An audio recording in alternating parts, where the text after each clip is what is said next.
sekitar tahun 2015 ya. Banget sih, dan itu tuh kayak sempat viral di media sosial dan itu melibatkan anak kecil dan juga ibu-ibu. Oke.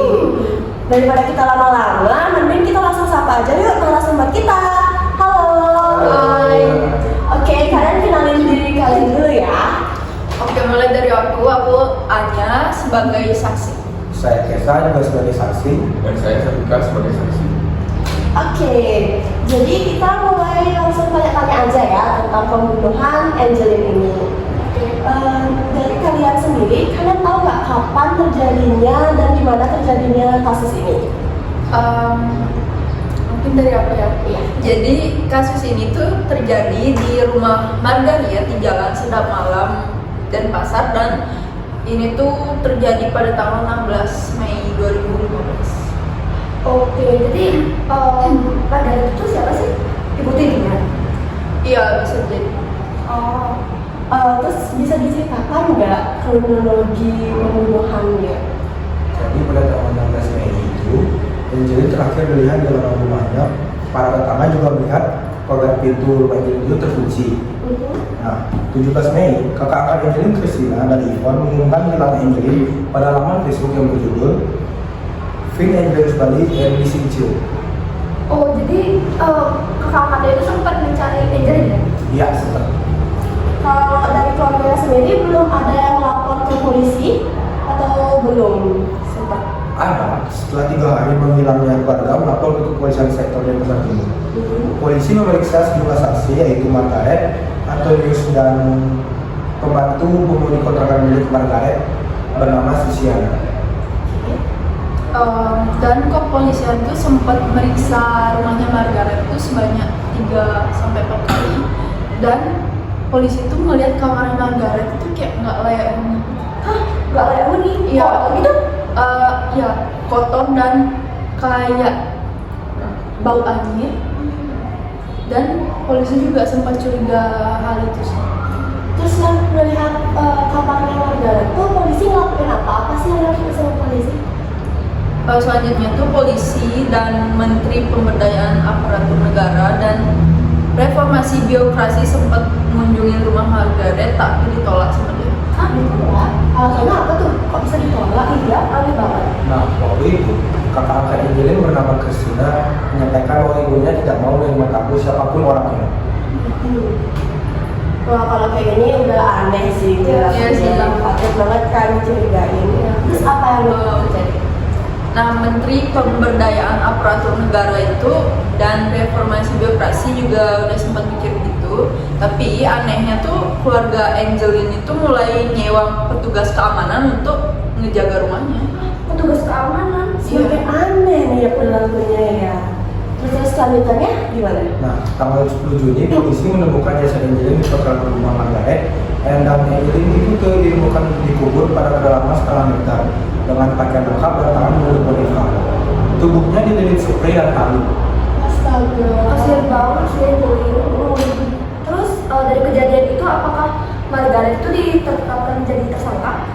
Iya, Margaret tuh jadi tersangka karena adanya saksi dari Agus dan Satpam baru di rumah Margaret itu. Agus, apa sih keterlibatan Agus tuh dalam kasus ini? Ya. Nah, jadi tuh Agus yang membantu Margaret untuk nguburin jasad si anak itu. Oke, jadi Agus ini melihat dong kejadian tersebut. Ya, awalnya Agus tuh mendengar teriakan dari Angelin. Terus? Dan selanjutnya tuh ya tidak terdengar suara apa lagi, dan dirinya dipanggil masuk kamar Angelin. Oke, setelah masuk ke kamar Margaret tuh apa sih yang lakuin sama si Agus ini? Nah, pas itu tuh saat itu Agus melihat Angelin sudah terkapar lemas dan ia diminta untuk menyalakan rokok. Hah? Rokok? Buat apa? Aneh banget. Nyebar. Itu tuh untuk membuktikan Angelin masih hidup atau tidak. Oh, jadi digituin kulitnya. Oke. Jadi atas dasar apa Agus itu Mau melakukan hal tersebut, dan apakah karena itu sebuah ancaman atau bagaimana? Ya, Agus diancam oleh Margaret untuk tidak mengucapkan kejadian ini. Apabila kejadian ini, maka tetap dia akan dibunuh juga. Oke, dari kesaksian itu apakah Margaret ini ditahan oleh polisi? Ya, Margaret ditahan oleh polisi dengan kasus pembunuhan anak. Oh, apa bentuk hukuman dari Iya, dulu angkatan.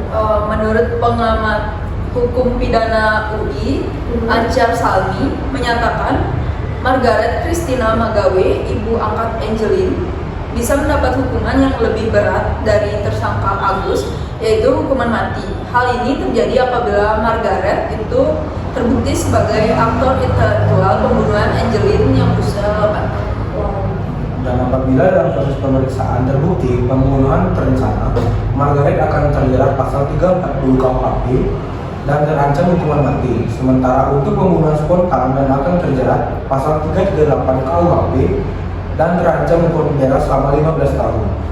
Nah, pada sidang tuh apakah Margaret ini udah terbukti sebagai pembunuhan terencana atau bagaimana?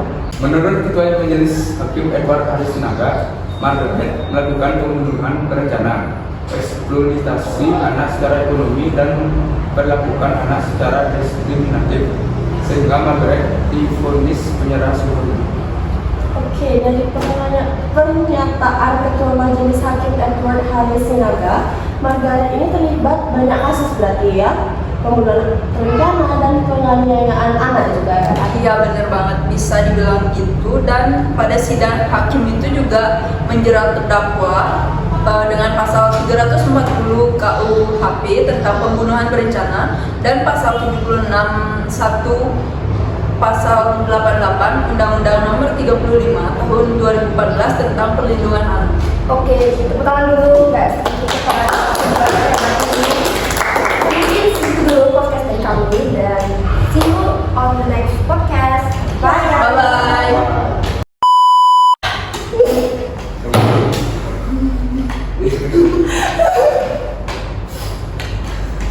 Abang bangun, orang nungguin 1 jam. Ini nggak ada satu nggak. Bang,